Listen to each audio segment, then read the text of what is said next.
आइए मित्रों, हमारे YouTube चैनल स्वाध्याय में आपका हार्दिक स्वागत अभिनंदन। आज हम आपसे चर्चा करेंगे नंदीश्वर अवतार का वर्णन। इस विषय पर शिव के नंदीश्वर अवतार का वर्णन आपसे चर्चा करेंगे। अगर आपने हमारे चैनल को लाइक और सब्सक्राइब नहीं किया है तो आपसे निवेदन है, कृपया चैनल को लाइक और सब्सक्राइब अवश्य करें। सनत कुमार जी ने पूछा, है नंदीश्वर, आप महादेव के अंश से किस प्रकार उत्पन्न हुए और किस प्रकार शिवत्व को प्राप्त हुए, आप मुझे बताने की कृपा करें। नंदीश्वर बोले, हे सनत कुमार, जिस प्रकार शिव जी के अंश से उत्पन्न होकर मैंने शिवत्व को प्राप्त किया है, उसको आप सावधानी पूर्वक सुनिए। शिलाद नामक एक धर्मात्मा मुनि थे। पितरों ने महर्षि शिलाद से संतान उत्पन्न करने का निवेदन किया। तब शिलाद ने उनका उद्धार करने की इच्छा से पुत्रोत्पत्ति करने का विचार किया तथा इस निमित्त इंद्र को उद्देश्य करके बहुत समय तक अधिक कठोर तप किया। इंद्र के प्रसन्न होने पर शिलाद ने अयोनिज, अमर तथा उत्तम व्रत वाले पुत्र की कामना की। इंद्र ने अपनी असमर्थता व्यक्त करते हुए देवादि देव महादेव रुद्र को प्रसन्न करने की प्रेरणा प्रदान की। तब शिलाद भगवान महादेव को प्रसन्न करने के लिए तप करने लगे। शिव के प्रसन्न होने पर शिलाद ने उनसे कहा, प्रभु, मैं आपके ही समान मृत्युहीन अयोनिज पुत्र चाहता हूँ। त्रिनेत्र भगवान शिव प्रसन्नचित्त होकर बोले, हे विप्र, मैं नंदी नाम से आपके अयोनिज पुत्र के रूप में अवतरित होऊंगा और हे मुने, आप मुझे पुत्र रूप में प्राप्त कर तीनों लोगों के पिता भी बन जाएंगे।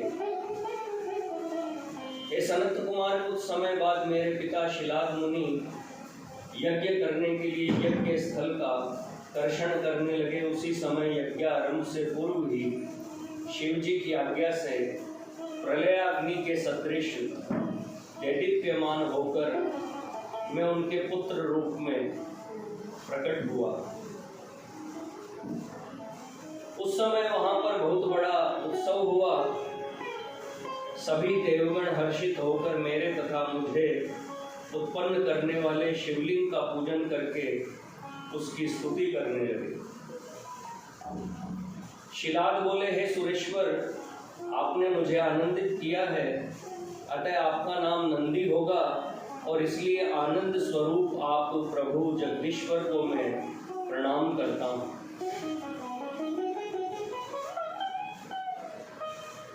नंदीश्वर बोले, इतना कहकर मुझे साथ लेकर वे पर्णकुटी में चले गए। हे महामुने, जब मैं महर्षि शिलाद की कुटी में गया तो मैंने अपने उस शरीर को त्याग कर मनुष्य रूप धारण कर लिया।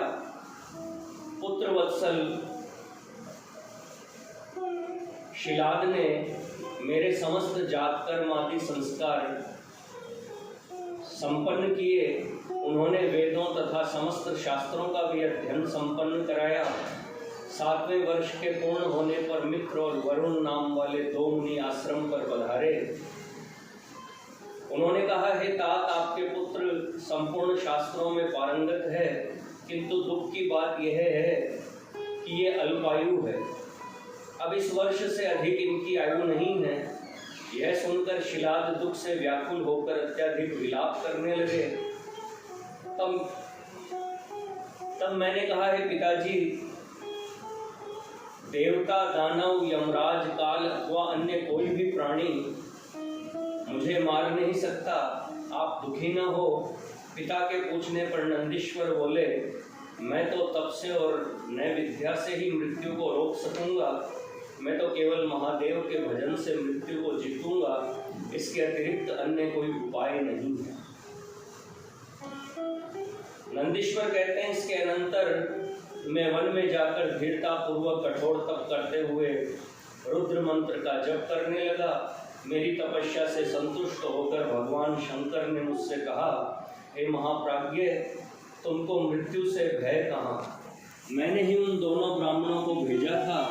तुम तो अपने पिता एवं सूर्यजनों के सहित अजर अमर दुख रहित अविनाशी अक्षय और मेरे सदा प्रिय गणपति हो गए। इस प्रकार कहकर कृपा निधि शिव ने सहस्र कमलों की बनी हुई अपनी शिरोमाला को उतारकर मेरे कंठ में पहना दिया।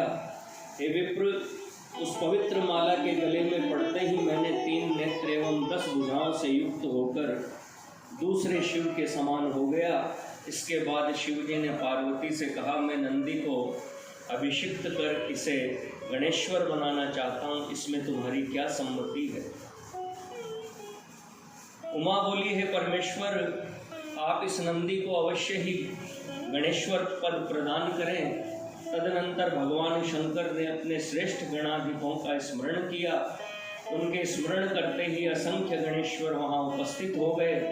तब शिव जी बोले, यह नंदीश्वर मेरा परम प्रिय पुत्र है, अतः तुम लोग इसे सभी गणों का अग्रणी तथा सभी गणाध्यक्षों का ईश्वर बनाओ, यह मेरी आज्ञा है।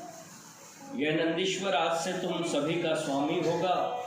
शिव जी की आज्ञा से स्वयं ब्रह्मा ने एकाग्रचित होकर मेरा समस्त गणाध्यक्षों के अधिपति पद पर अभिषेक किया। ब्रह्मा, विष्णु आदि देवताओं ने शिव जी की आज्ञा से बड़े उत्सव के साथ मेरा विवाह भी संपन्न किया। विवाह करके मैंने अपनी उस पत्नी के साथ शंभु, शिवा, ब्रह्मा और श्री हरि के चरणों में प्रणाम किया। भगवान शिव पत्नी सहित मुझसे प्रेम पूर्वक बोले, सत्पुत्र, यह तुम्हारी प्रिया सुयशा, और तुम मेरी बात सुनो। तुम मुझे परम प्रिय हो, जहाँ मैं रहूँगा वहाँ तुम्हारी स्थिति होगी, और जहाँ तुम रहोगे वहाँ मैं उपस्थित रहूँगा।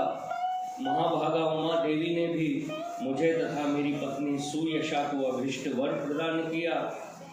तत्पश्चात भगवान शिव मुझे अपनाकर उमा सहित वृक्ष पर आरूढ़ हो अपने निवास स्थान पर चले गए।